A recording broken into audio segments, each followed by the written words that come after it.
주시기 바랍니다. 예수님께서 공생애를 시작하신 첫 번째 표적이 우리가 지난번에 살펴본 것처럼 가나의 그 결혼잔치에서 물을 포도주로 만든 사건입니다. 그런 다음에 바로 두 번째 오늘 함께 읽은 말씀이 성전 정화 사건입니다.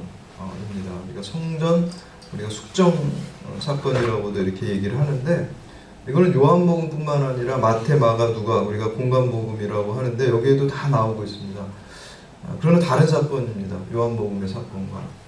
왜냐하면 오늘에 나오는 이 성전 정화 사건은 예수님이 공생애 하신 지 한 일주일 정도밖에, 가나 혼인잔치 있고 바로 이 공생애 초기에 있었던 성전 정화 사건이고요. 이 공관복음서에 나오는 그 마태, 마가, 누가복음에 나오는 사건은요, 예수님이 십자가 지기 직전에 예루살렘 입성하셔가지고, 그러니까 공생의 말기에 십자가 지시기 한 5일 전에 있었던 사건이에요. 그래서 이것을 갖다가 오늘 요한복음에 있는 성전 정화 사건은 우리가 1차 성전 정화 사건이다 이렇게 얘기하고, 다른 공관복음서에 나온 거를 2차 성전 정화 사건이다 이렇게 얘기를 하고 있습니다. 그래서 오늘 이러한 말씀을 통해서 하나님께서 어떤 믿음의 사람을 통해서 일을 하시는지, 구원의 역사를 이루어 가시는지 우리가 그것을 깨닫고 함께 믿음을 새롭게 결단하는 그러한 시간 되시기를 주님의 이름으로 축복합니다. 첫 번째는 하나님은 깨끗한 성전이 된 사람을 통해서 일하십니다. 오늘 13절과 14절 말씀 함께 봉독합니다. 13절 14절 시작. 유대인의 유월절이 가까운지라 예수께서 예루살렘으로 올라가셨더니 성전 안에는 소와 양과 비둘기 파는 사람들과 돈 바꾸는 사람들이 앉아있는 것을 보시고, 유월절은요, 그 당시에 이스라엘 사람들, 유대인들의 그 3대 절기 중에 하나예요. 유월절, 오순절, 장막절. 그 가운데서도 가장 큰 절기예요. 우리가 알고 있듯이 유월절이라는 것은 그 이스라엘 백성이 애굽에서 노예살이 할 때 하나님께서 그들을 해방시키시고 출애굽시키시죠. 그럴 때 그 바로를 그 10가지 재앙으로 이스라엘 백성을 해방시키라고 이렇게 압력하기 위해서 10가지 재앙을 하게 되죠. 내리시죠. 근데 마지막 10번째 장자를 다 치시는 그 일을 하실 때 이스라엘 백성에게는 1년 된 흠없는 어린 양을 잡아서 문설주에다 이렇게 바르라고 그랬어요. 그러면 죽음의 천사가 지나갈 때 이렇게 지나간다, 유월한다, 넘어간다, 패스 오버라고 그러죠. 유월한다 라 그래서 우리가 유월절이랍니다. 그래서 하나님의 그 구원의 역사, 또 하나님의 또 놀라운 기적의 역사를 우리가 그 이스라엘 민족이 기억하고 그 믿음을 곤고히 하기 위해서 유월절을 가장 큰 절기로 지키는 것이죠. 그런데 예수님께서 공생애를 시작하신 지 얼마 안 있어서 바로 이 유월절이 가까웠고요. 그래서 유월절을 지키기 위해 예루살렘 성전으로 올라갔을 때 어떤 모습을 보냐면, 그 장사하는 자들, 짐승을 팔고 또 돈을 또 환전하는 자들을 보게 됩니다. 근데 왜 이런 일이 벌어졌냐면요, 당시에 그 유월절이 되면 그 이스라엘 백성들이 성전에 와가지고 제사를 드리는데 흠없고 1년 된 그 양을 바치게 돼요. 근데 먼 곳에서 각지에서 다 예루살렘으로 모이다 보니까 자기 집에서부터 그 짐승을 갖고 가다 보면 무슨 일이 발생하겠습니까? 예를 들면 우리가 우리나라 지도로 생각하면은 서울에서 무슨 어떤 큰 교회에서 예배 드리러 가는데 뇌물을 갖다가 저기 뭐 무슨 부산에서 또 광주에서 이렇게 갖고 올라오다 보면은 그 짐승이 상할 수가 있어요. 이렇게 다칠 흠이 생길 수가 있어요. 흠 없는 재물을 바쳐야 돼요. 또 한 가지는 이렇게 데려가다 보면 도망갈 수도 있잖아요. 짐승이. 또 잃어버릴 수도 있어요. 그런 일이 발생하니까 아예 편의로 해서 그냥 빈몸으로 오고 성전에 와서 돈 내고 사게 한 거예요. 그래서 그런 편의를 제공하기 위해서 그 성전 안에서 그 짐승들을, 희생제물, 흠없는 짐승들을 판매하게 됐고, 그리고 돈이라는 것을 왜 또 환전하게 됐냐. 당시에는 로마 식민지 사회잖아요. 로마 식민지 사회였기 때문에 유대사에서 일반적으로 통용되는 돈에는 뭐가 찍혀 있었냐면 로마 황제나 이방 우상들이 새겨져 있어요. 그래서 우리가 그 마가복음에 보면 그 데나리온을 예수님이 가져오라 그러잖아요. 그럴 때 뭐라 그래요? 이 동전에 뭐가 새겨 있냐 그럴 때 카이사르라 그러잖아요. 원래 로마가 사용한 언어는 그 라틴어를 주로 사용했죠. 라틴어에서는 카이사르, 성경에서는 우리나라 성경에서는 가이사, 그리고 영어로 표기하면은 시저라 그러죠. 같은 말입니다. 근데 그런 이방 로마의 황제가 돈에 새겨져 있고 또 이방 우상들이 거기에 그려져 있으니까 불공견하다 그랬어요. 그래서 당시 이스라엘 백성들은 이 성전세를 20살이 넘으면은 내게 했어요. 그래서 그 돈을 갖다가 로마 돈을 화폐를 쓴 게 아니라 성전에 들어와서 유대에서 전통적으로 쓴 세겔이라는 거, 반세겔을 세금으로 내야 되거든요. 그래서 그거를 환전하게 됐어요. 근데 돈을 환전하다 그러면 뭐가 발생합니까? 우리도 은행 가면 수수료라는 걸 내잖아요. 당시에도 마찬가지예요. 이 사람들이 돈을 환전해 주면서 수수료를 챙긴 거예요. 그리고 짐승들도 거기서 팔면서 원래보다 비싸게, 우리가 관광지 가서도 물건 사면은 원래보다 비싸게 받잖아요. 그런 식으로 거기서 판매를 했어요. 근데 이 그 동물을 판매하고 또 환전하는 그 뒤에 개입된 사람들이 누구냐면 제사장들이에요. 예루살렘 성전에 사내들인 공예, 종교 기득권자들, 대제사장이 거기에 개입이 돼 있어요. 왜냐면은 자리를 내줘야 되죠. 그리고 환전하는 업자를 선정해줘야 되죠. 그거를 다 누가 하냐면은 대제사장과 이 사내들인 공예, 유대교 종교 지도자들이 그걸 하고 있어요. 그러니까 이게 이 사람들에게 엄청난 수입원이었어요. 근데 오늘 말씀해 보니까 예수님이 어떤 일을 하십니까? 다 엎으잖아요. 둘러 엎고 또 짐승들을 채찍으로 이렇게 때리고. 그러니까 이 사람들 대제사장과 그 사내들인 공예, 사람들의 입장에 시각으로 예수님을 보면 영업 방해하는 거예요. 자기 이권을, 지금 경제적 이익을 갖다가 침해하는 거예요. 그래서 이 사람들이 예수님을 죽이려는 마음을 먹게 되는 거죠. 그래서 자기 이권을 방해하고, 그래서 결국에 마지막에 예수님이 십자가 죽으실 때도 로마의 법정이지만 최후에는 사내들인에서 고소를 하고 또 사내들인 공회에서 심판받고 이 사람들이 몰아가서 결국 죽이는 거잖아요. 예수님. 경제적인 손실에 대한 보복이었던 거죠. 그래서 이런 15절 말씀 우리가 함께 봉독합니다. 15절 시작. 노끈으로 채찍을 만드사 양이나 소를 다 성전에서 내쫓으시고 돈 바꾸는 사람들의 돈을 쏟으시며 사는. 예수님께서는 온유하신 분이지만 이 의분을 가지고 계셨어요. 그래서 우리도 무조건 그냥 온유한 게 아니라 불공견하고 또 하나님의 뜻과 반대되는 것은 마땅한 분노를 일으키는 게, 이것도 믿음입니다. 다 좋은 게 아니라는 것이죠. 그래서 우리가 하나님의 공의, 하나님의 또 믿음을 바로 세우는 모습이 우리 가운데 있어야 되는 거예요. 16절 말씀 함께 봉독합니다. 16절 시작. 비둘기 파는 사람들에게 이르시되 이것을 여기서 가져가라. 내 아버지의 집으로 장사하는 집을 만들지 말라 하시니. 예수님께서요 의분을 내시면서도요 그냥 막 무분별하게 하신 게 아니에요. 양이나 소를 파는 사람들은 조금 여유가 있는 장사꾼들이에요. 이 비둘기 파는 사람들은 지금으로 따지면 노점상이에요. 영세한 장사하는 사람들이에요. 그러니까 둘러 엎으다가도 영세한 사람들은 예수님이 쫙 스탑을 하신 거예요. 이거 엎었다가는 이 사람들은 진짜 굶어 죽으니까. 그래서 말로 여기서 하지 말라 이렇게 하시고, 비둘기 같은 건 어떻게 해요? 엎으면은 날아가면은 그 손실이 큰 거잖아요. 그거 회복이 안 되는 거죠. 그러니까 여기서 멈추잖아요. 예수님께서 공의를 또 의로운 분노를 일으키시면서도 그 근저에는 사랑이 있었던 거예요.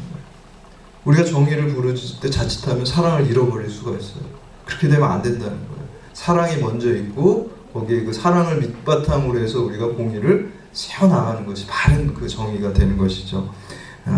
18 그럴 때 이제 이렇게 예수께서 그 종교 지도자들 당시에 기득권자들을 공격할 때, 예수님은 사실 이 사람들 볼 때 형편없는 사람이에요. 저 갈릴리 나사렛은 아주 빈촌이거든요. 거기 이름도 없는 예수가 이렇게 도전해 올 때 이들의 반응이 어땠습니까? 우리 18절 말씀 함께 봉독합니다. 18절 시작. 이에 유대인들이 대답하여 예수께 말하기를 내가 이런 일을 행하니 무슨 표적을 우리에게 보이겠느냐. 이게 무슨 권한으로 지금 네가 이렇게 하냐?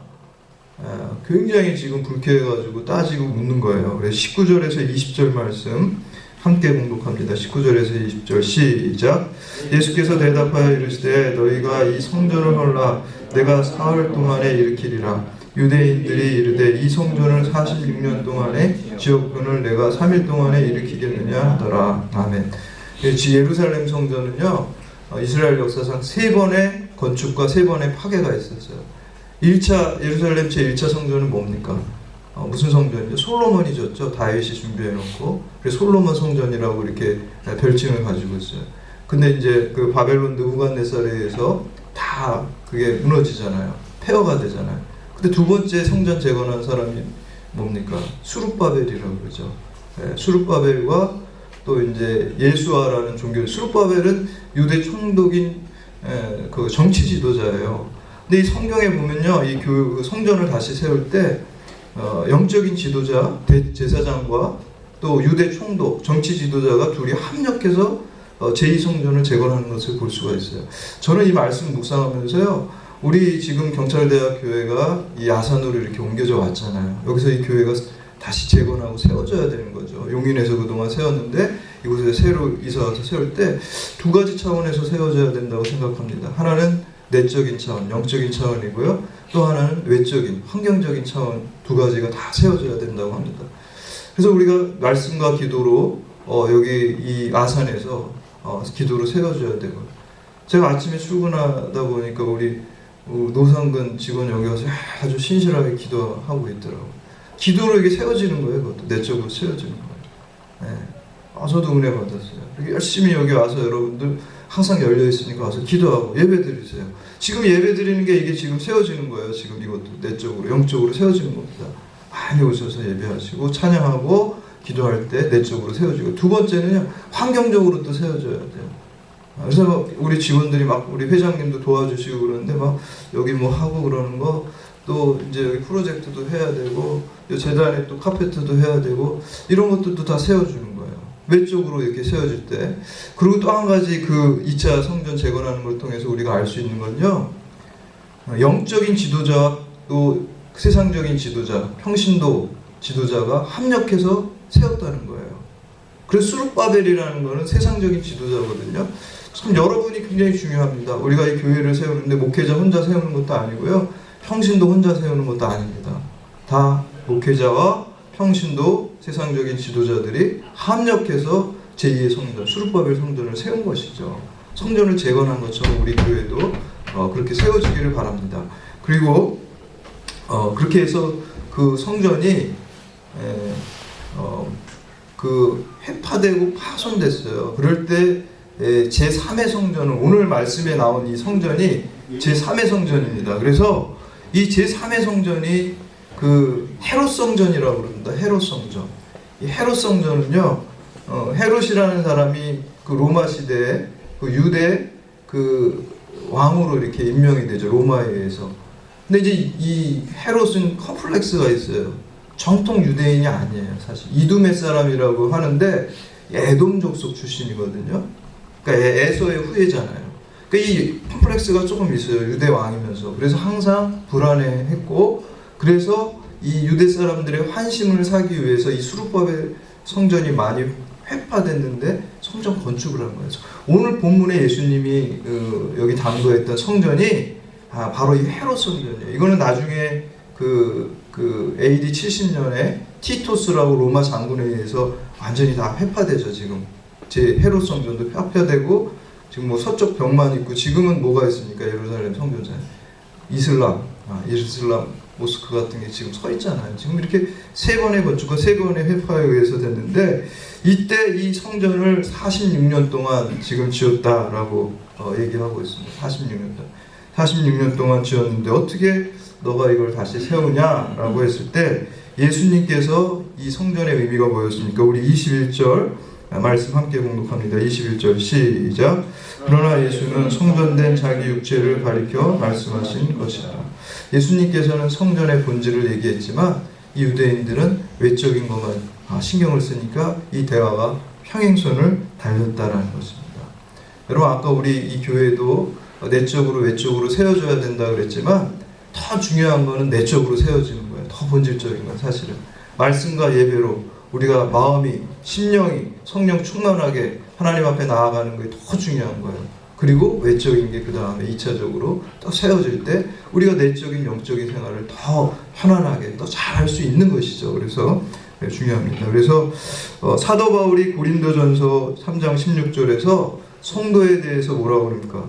너희는 하나님의 성전이라 그랬어요. 여러분이 하나님의 성전입니다. 근데 이 예루살렘 성전 대신 예수님께서 우리 가운데 계시지 않으면 헛거라는 거예요. 자동차도 아무리 외관을 멋있게 꾸몄어도 엔진이 없으면 그건 교통수단이 아니에요. 그냥 장난감이죠. 그렇잖아요. 집도 아무리 대저택같이 지어놔도 그 가정, 그 안에 사랑이 없으면 행복한 가정을 이룰 수가 없어요. 우리도 마찬가지입니다. 우리 인생도 내가 아무리 잘생기고 멋있게 생기고 건강해도 우리 안에 참 생명 되신 예수 그리스도가 없으면 썩어지고 멸망할 육체에 불과하다는 것입니다. 우리 영원할 수 없잖아요. 주님을 우리 인생의 주인으로 모시고 주인으로 모실 때 우리 인생이 영원한 영생을 얻게 된다는. 그래서 우리가 참된 성전이 된다는 건요, 다른 말로 늘 믿음의 주여 온전케 하시는 예수를 바라보면서 내가 예수님을 주인으로 삼고 나의 죄악이 십자가 앞에서 정결케 되는 것이 늘 성전 정화라는 것입니다. 그렇게 여러분들의 삶이 늘 주님을 바라보면서 깨끗하게 되고 성전이 되고 주님 바라볼 때 하나님께서 여러분을 통해서 일하시고 역사하십니다. 마지막으로 두 번째, 하나님은 말씀과 상황에 순종하는 사람을 통해서 일하십니다. 우리 23절 말씀 함께 공독합니다. 시작. 6월절에 예수께서 예루살렘에 계시니 많은 사람이 그의 행하시는 표적을 보고 그의 이름을 믿었으나. 6월절에 예수님이 행하신 표적을 보고 어떻게 됐다 그랬어요? 사람들이 많이 믿었다 그랬죠. 좋은 거죠. 그거는 사람들이 많이 믿었습니다. 그런데 약간 그 뒤에 보면요, 그렇게 좋지만은 않아요. 그 이름을 믿었고가 아니죠. 고가 믿었으나. 이건 뭡니까? 안 좋은 거잖아요. 믿긴 믿었으나 뭔가 나라고 나오면 이게 뭔가 이제 상황이 바뀌어지는 거잖아요. 예. 믿었으나 그거는 참된 믿음이 아니다. 뭐 이런 내용이 뭔가 생략된 분위기죠. 그래서 24절은 다음과 같이 계속되는데 24절 말씀 함께 공독합니다. 24절 시작. 예수는 그의 몸을 그들에게 의탁하지 아니하셨으니 이는 친히 모든 사람을 아시며. 표적 가지고 따라오는 사람을 통해서 주님 일하시지 않는다는 거예요. 표적 가지고 따라온 사람, 그 믿음 가진 사람의 예수 그리스도께서 의탁하지 않으신다. 그런 사람은요, 표적이 사라지면 금세 예수님 떠나요. 예수님 제자들도 그랬어요. 3년 동안 예수님 그 많은 표적과 이적을 봤음에도 불구하고 정말 예수 그리스도께서 십자가 지실 때 다 배신하고 다 도망갔어요. 근데 그 제자들이 어떨 때 사용됩니까? 부활하신 주님을 만났을 때 이제 표적에 의존한 신앙이 아니라 예수 그리스도 십자가 능력에 의지한 사람으로 바뀌어지고 부활의 능력이 있을 때 그들이 이제 표적 때문에 예수 믿는 게 아니라 자기 부인, 자기 십자가에 근거한 믿음으로 부활의 능력으로 주의 일을 감당할 때 예수께서 그들을 통해서 일하셨다는 것입니다. 오늘 우리의 신앙도 마찬가지입니다. 예수님이 뭐 나를 복주시고 나에게 뭐 이 세상의 문제들을 하나 해결해 주신 것 때문에 내가 좋아하고 그것 때문에 그것에 의지한 믿음이라고 한다면 예수님께서 우리에게 의탁하시지 않고 우리를 통해 일하시지 않는다는 것입니다. 자기 부인이 있는 신앙, 예수 그리스도의 십자가를 의지하는 신앙, 그 신앙을 가진 사람들을 통해서 주님께서 일하신다는 것을 우리가 알 수 있습니다. 여러분, 그 믿음은 자기 뜻대로 사는 것이 아니라 주님 뜻대로 사는 것입니다. 주님 뜻대로 사는 것은 말씀에 순종하는 것이고요. 또 상황에 순종하는 거예요. 주어진 상황이 내가 생각하는 것과 다르게 돌아갈지라도 이 안에 주님이 계신, 주님이 나를 향하신 뜻이 있다면 그 상황 가운데 주님의 뜻을 분별하면서 그 뜻에 순종할 때 말씀과 상황에 순종하는 사람을 통해서 주님이 일하시고 역사하신다라는 것입니다. 여러분 어떤 상황 속에 있습니까? 여러분 생각과 다른 상황이 처해 있을 수도 있지만 그 가운데 하나님이 나를 오늘 향하신 이곳에 이 상황 속에 나를 넣으신 그 뜻이 무엇인지 기도하고 간구하시기 바랍니다. 그럴 때 하나님께서 음성 들려주십니다. 반드시 들려주십니다. 그때 그것을 붙잡고 그 상황을 뚫고 가는 그 믿음을 통해서 주님께서 여러분께 의탁하시고 또 어떠한 상황 속에서도 주님 바라보는 그 믿음의 사람을 통해서 하나님께서 구원의 역사를 이루어 가십니다. 이렇게 믿음과 또 하나님 말씀과 하나님 상황, 하나님이 나한테 오늘 허락하신 이 상황 속에서도 흔들리지 않고 그 순종하는 여러분들 통해서 주님이 일하시기를, 그런 놀라운 역사의 주인공들, 쓰임받는 여러분들 다 되시기를 주님의 이름으로 축원합니다. 이제 다 같이